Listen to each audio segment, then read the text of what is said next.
ओम शांति। आज का विचार, परिस्थिति बदलना। जब आसान ना हो तो मन की स्थिति बदल लीजिए, सब कुछ अपने आप ही बदल जाएगा। वाणी का सार 11/9/2023 के बाबा के मधुर महावाक्य। बाबा कहे, मीठे बच्चे, अब नाटक पूरा होता है, घर चलना है, इसलिए इस शरीर रूपी कपड़े को भूलते जाओ, अपने को अशरीरी आत्मा समझो। अब नाटक पूरा होता है, घर चलना है, इसलिए शरीर रूपी कपड़े को भूलते जाओ, अपने को अशरीरी आत्मा समझो। प्रश्न, कौन सा वंडरफुल खेल संगम पर ही चलता है, दूसरे युगों में नहीं? कौन सा वंडरफुल खेल संगम पर ही चलता है, दूसरे युगों में नहीं? उत्तर, फारकती दिलाने का। राम रावण से फारकती दिलाते हैं, रावण फिर राम से फारकती दिला देते हैं। ये बड़ा वंडरफुल खेल है। बाप को भूलने से माया का गोला लग जाता है, इसलिए बाप शिक्षा देते हैं, बच्चे अपने सधर्म में टिको, देश आए दे के सब धर्मों को भूलते जाओ, याद करने का खूब पुरुषार्थ करते रहो, देही बेईमानी बनो। गीत, जो पिया के साथ है उसके लिए ज्ञान की बरसात है। ओम शांति। मीठे मीठे बच्चों ने नंबरवार पुरुषार्थ अनुसार गीत सुना। हर एक बात में नंबरवार कहा जाता है, क्योंकि ये कॉलेज है अथवा यूनिवर्सिटी को हो। साथ साथ सच्चा सत्य का संग भी है। सत्य कहा जाता है एक को, वह एक ही बार आते हैं। अब इस समय तुम सच सच कहते हो कि हम सत्य के संग में हैं। तुम ब्राह्मण ही उस सत्य कहने वाले ज्ञान सागर के सम्मुख बैठे हो। गाया भी जाता है, जो पिया के साथ है उनके लिए ज्ञान की बरसात है। पिया पिता को कहा जाता है। तुम बच्चों के सम्मुख पिया की बरसात माना ज्ञान की बरसात है। तुम बच्चे जानते हो बरोबर ज्ञान सागर पतित पावन अब हमारे सम्मुख है।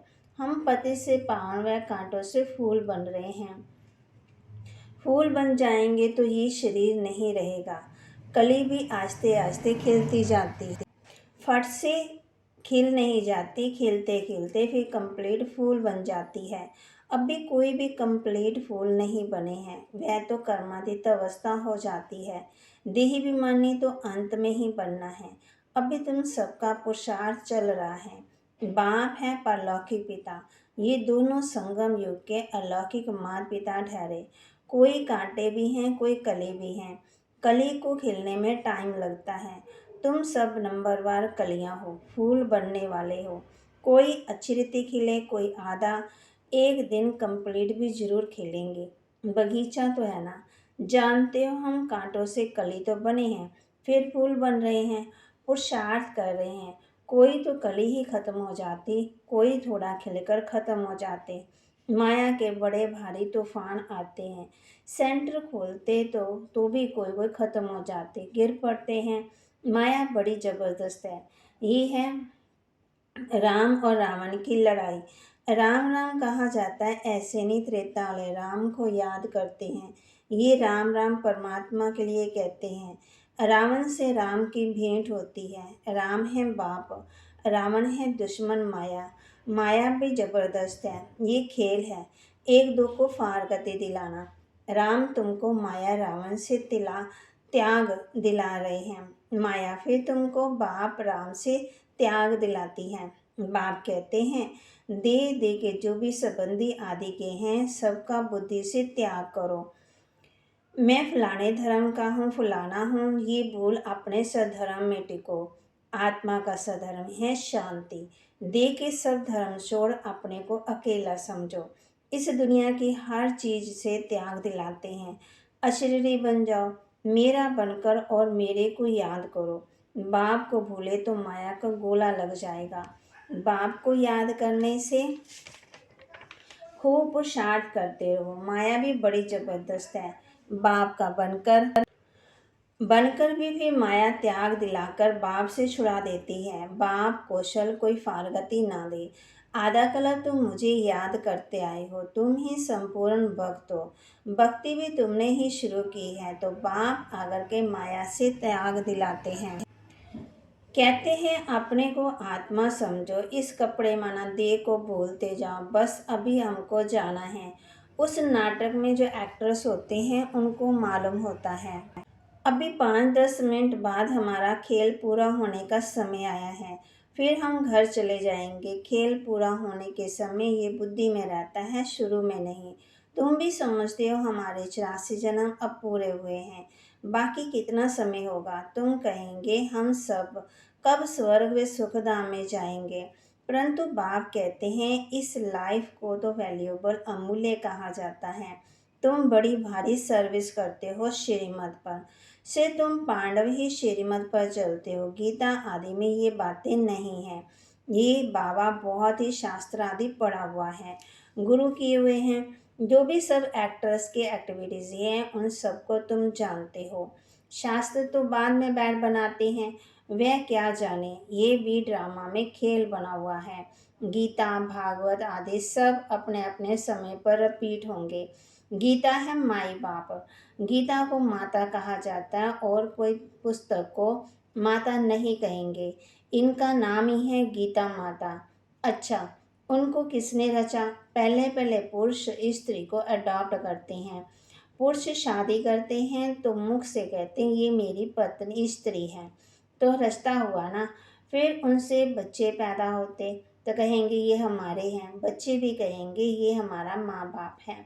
तुम भी बाबा की मुख वंशावली हो, कहते हो बाबा हम आपके हैं।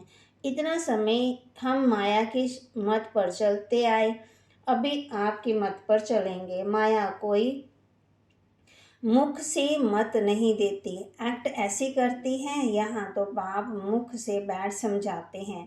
तुम सब भारतवासी हो, जानते हो कि भारत ही सिरताज था। अभी दोनों ताज नहीं है, ना होली ना अनहोली। गाया जाता है हर होलीनेस इज होलीनेस। स्त्री पुरुष दोनों को कहते हैं, सन्यासियों को भी इज होलीनेस कहते हैं, परंतु प्रवृत्ति मार्ग है ही नहीं। प्रवृत्ति मार्ग में स्त्री पुरुष दोनों पवित्र रहते हैं, सो तो सत्युग में दोनों पवित्र होते ही हैं, जिसको कंप्लीट पवित्र कहा जाता है। आत्मा और शरीर दोनों पवित्र रहते हैं। यहाँ पति दुनिया में दोनों पवित्र तो हो ना सके, तो अब भी तुम बाप के सम्मुख सुन रहे हो, जिसको ज्ञान प्रसाद कहा जाता है। ये है बाबा कहे तुमको अब ज्ञान अमृत मिल रहा है। भक्ति मार्ग में तो सिर्फ ऐसे ही गाते रहते हैं, अभी तुमको प्रैक्टिकल में ज्ञान अमृत मिलता है। इससे ही अमृतसर नाम पड़ा। बाकी तालाब तो ऐसे बहुत हैं, मानसरोवर भी है। मानसरोवर मनुष्यों का सरोवर तो वह है ही नहीं, यह है ज्ञान अमृत का सरोवर। इनको ज्ञान मानसरोवर भी कहा जाता है। ज्ञान सागर भी है, कोई नदियां हैं, कोई टुबके भी हैं, नंबरवार तो है ना। बच्चे समझ गए हैं, कल पहले भी बाप ने समझाया था, फिर अब समझा रहे हैं। तुम निश्चय करते हो कि हम बाबा से राजयोग सीख रहे हैं, जिससे कल पहले भी हम स्वर्ग के मालिक बने थे। प्रजा भी कहेगी हम मालिक हैं। भारतवासी कहते हैं ना, हमारा भारत सबसे ऊंच था, अभी हमारा भारत सबसे नीच है। हमारा भारत बहुत शिष्टाचारी था, अब हमारा भारत बहुत भ्रष्टाचारी हो गया है। और कोई खंड के लिए ऐसे नहीं कहेंगे। सभी धर्म वाले भी जानते हैं कि भारत का प्राचीन था, तब हम लोग नहीं थे। सतयुग में जरूर सिर्फ भारतवासी होंगे। गाते भी हैं कि क्राइस्ट से 3000 वर्ष पहले भारत ही था और कोई धर्म नहीं था। नई दुनिया में नया भारत था, अब भी पुराना भारत है। भारत हैविन था, परंतु किसकी बुद्धि में पूरा बैठता ही नहीं है। ये तो बहुत सहज समझने की बात है। बाप तुमको समझा रहे हैं, तुम प्रैक्टिकल में कर्तव्य कर रहे हो। नंबरवार पुरुषार्थ अनुसार सच्चा सच्चा व्यास बनना है, सच्ची गीता सुनानी है। तुमको कोई पुस्तक आदि तो हाथ में उठाना नहीं है। तुम तो रूप संत हो। तुम्हारी आत्मा गीता का ज्ञान सुनती है बाप से। तुम्हारी बुद्धि में एक ही बाप है, और कोई गुरु गोसाई साधु संत आदि तुम्हारी बुद्धि में नहीं है। तुम कहेंगे हम ज्ञान सागर परमपिता परमात्मा से सुनते हैं, जिसको ही सत श्री अकाल कहा जाता है। अक्षर कितना मीठा है, अकाली लोग बड़े जोर से कहते हैं, सत श्री अकाल। यहाँ तुम बच्चे ज्ञान डांस करते हो, इसलिए कहा जाता है सच तो बिठो नच। सच्चे हो तो खुशी में नाचते रहो, फिर तुम वहाँ जाकर रास विलास करेंगे। मीरा भी ध्यान में रास आदि करती थी, परंतु उसने भक्ति की, तुम कोई भक्ति नहीं करते हो। दिव्य दृष्टि दाता बाप स्वयं तुमको पढ़ा रहे हैं। बहुत बच्चे शास्त्रकार करते रहते हैं, तो मनुष्य समझते हैं ये तो जादू है। बच्चे पढ़ाई में घूमते फिरते हैं, तुम्हारे लिए भी ये खेल पान है, ये कोई सब्जेक्ट नहीं है। इनसे मार्क्स नहीं मिलेंगे, खेलने कूदने की मार्क्स नहीं होती। यहाँ भी जो इस खेल पान में रहते हैं उनको ज्ञान की मार्क्स नहीं मिल सकती। ये है खेल पान, इसको अव्यक्त खेल कहा जाता है। रास आदि करने वालों को मार्क्स नहीं मिलती, इसलिए बाबा कहते ध्यान से ज्ञान अच्छा है, श्रेष्ठ है। ध्यान तो सिर्फ एम ऑब्जेक्ट का शास्त्रकार है, ये है ही राजयोग। एम ऑब्जेक्ट बुद्धि में है, वह तो इन आँखों से देखते हैं कि हम फलाना बनेंगे। यहाँ तो ये तुम्हारी भविष्य की एम ऑब्जेक्ट है। प्रिंस प्रिंसेस बनना है, फिर तुम महाराजा महारानी बनते हो। बिगर एम ऑब्जेक्ट अगर कोई कॉलेज में बैठे तो उनको क्या कहेंगे? भारत में तो और ही सत्संग हैं, उनमें कोई एम ऑब्जेक्ट नहीं है। इसको यूनिवर्सिटी भी कह सकते हैं, पाठशाला भी कह सकते हैं। सत्संग को भी कभी पाठशाला नहीं कहा जाता।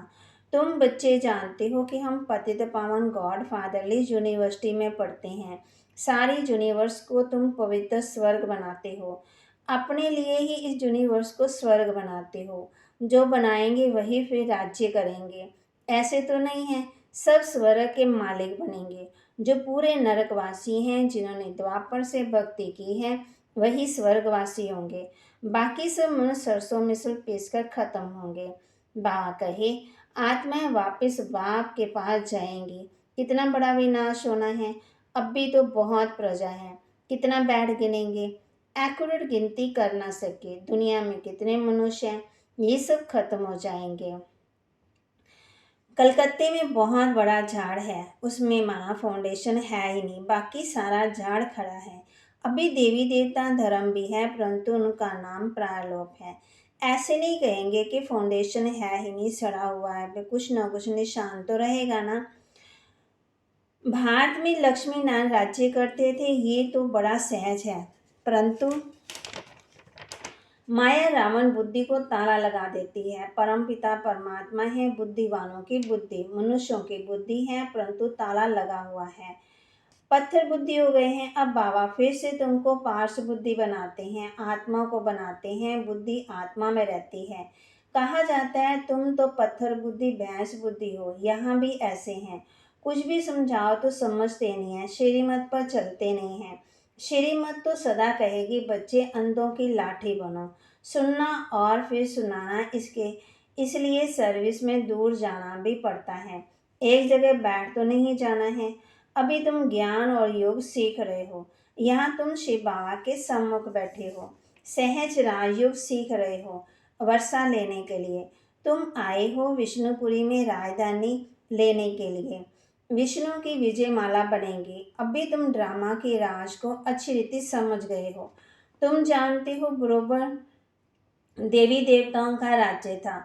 सतयुग आदि में राजा रानी थे।